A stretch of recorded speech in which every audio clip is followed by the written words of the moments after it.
So this is it. We're finally at the finale of the series of Attack on Titan. With only one chapter left, I think it's been clear that Isayama has thrown us in for an ending I don't think any of us at this point could see being happy. And to tell you the truth, right off the bat, this chapter of Attack on Titan, being chapter 138, was probably one of, if not the best chapter in the series ever. And I honestly mean that from the bottom of my heart. And like I said in a couple of my previous Attack on Titan videos, Attack on Titan was the first manga that I have ever read, and to now finally being in the final stretch of the series, it's almost as if this doesn't even feel real. And I genuinely can't believe that this series is ending in such an astonishing way. With everything up until this point being connected in some way or another, it just leaves us with the question of what is going to happen in this final chapter. And I think that from all the information we receive within this beautiful chapter alone, it's definitely leading towards the theory I've always had personally. What we're looking at right now is most likely the time loop, and of the connections between both Eren and Mikasa, an actual repeat of chapter 1 all the way up until chapter 138 or 139, it most likely has been handled through a dream, and at the end, how it resets his function between Eren's death. Now, this might not be entirely 100% correct because of course, this is just a theory. I think just now with all the dots aligned in the direction of life repeating itself, it leads to this one moment of decision that comes within the final chapter of Attack on Titan. And since now all the patches between characters' roles have been filled, there are no longer any questions other than what's going to happen in this final chapter. And it's safe to say that we should all have faith in what Isayama has to offer within the direction he decides to end his series on. And not to mention this either, but for the people that literally have zero hope for even before the chapters are released, it's honestly disappointing to see the amount of people that say this chapter is going to flop before you even read the entire thing. And that's the problem with these weekly and especially monthly readers, is that they don't understand the amount of buildup it takes to create a world, especially for a series like Attack on Titan. Because once the chapters drops, it's all Isayama's the GOAT, Isayama's the best, rather than actually trusting what he's going to deliver when the day actually arrives. But also, another thing is that I don't think this ending will please everybody. I don't think it's possible. But in the case where it pleases the majority, please wait until the chapter drops so that every single reader of Attack on Titan can enjoy this and cherish it together. Anyways, sorry for the elongated intro. I thought it just had to be said for a series like this. But with that, let's just hop into a discussion about the finale of Attack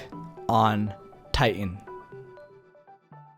Alright, so once again, since I always forget to mention it at the start of the video, this video will contain spoilers for the recent events currently circulating within the manga of Attack on Titan or Shingeki no Kyojin, so you have been warned. Okay, so to kick things off, we started this chapter with the baby just to solidify itself as something that's going to be brought up later in the chapter. And honestly now, looking back at it, it really sucks for the people that jumped off before the final push of the rumbling. I know I would personally be so sick if I just jumped off and just right when I jumped, the rumbling just stopped all of a sudden. And it was nice to see the reunion between everyone and their loved ones, and you know, for a few moments I really thought this was going to be it for their stories, but really it was just a checkpoint before a pure Titan transformation waiting to happen. And I think it was smart to have everyone get their last goodbyes in before the end of the series. It really makes up for any loose strings that could have been left attached from anyone. And of course with that, the Alliance still had one job left to accomplish, and I'm not gonna lie to you all, when Jean and Connie were talking about their moments of graduation right before they turned into pure Titans, I kinda teared up a little bit. Just thinking back to all the moments within the past of the series and everything they've done up until this point, it's always been for the scouts,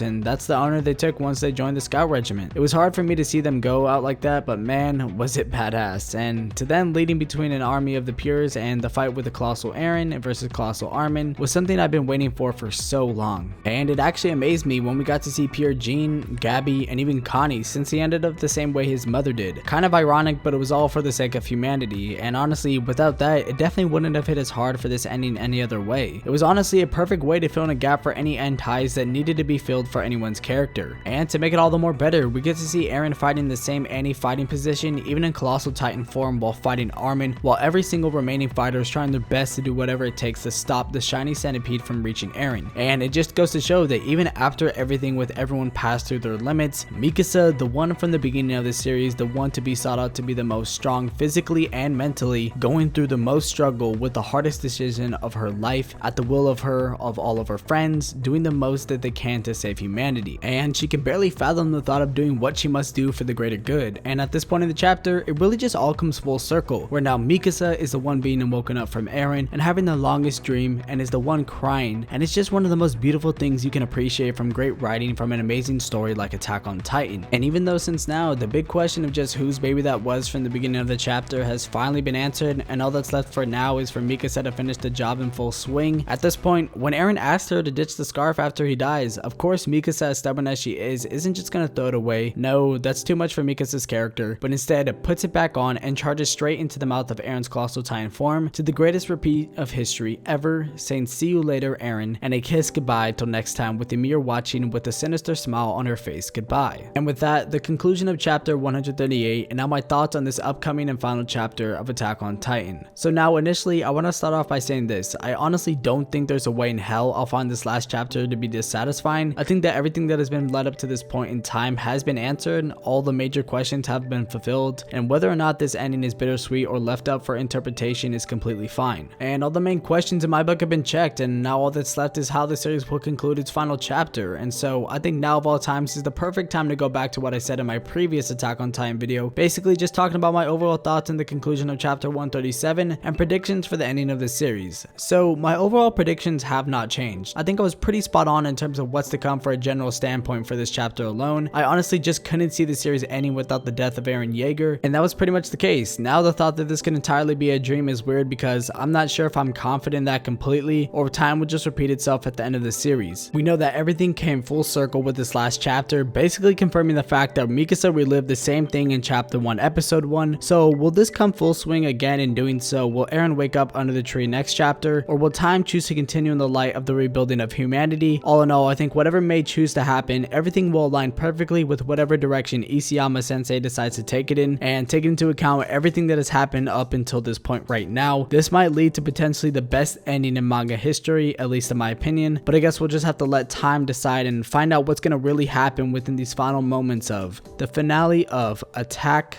on Titan.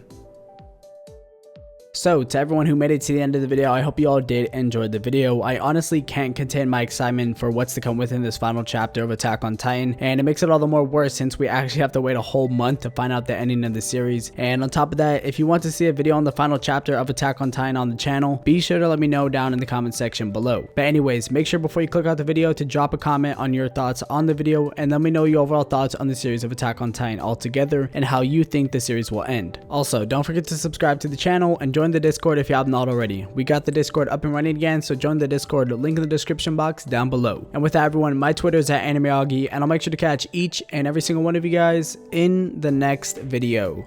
Peace.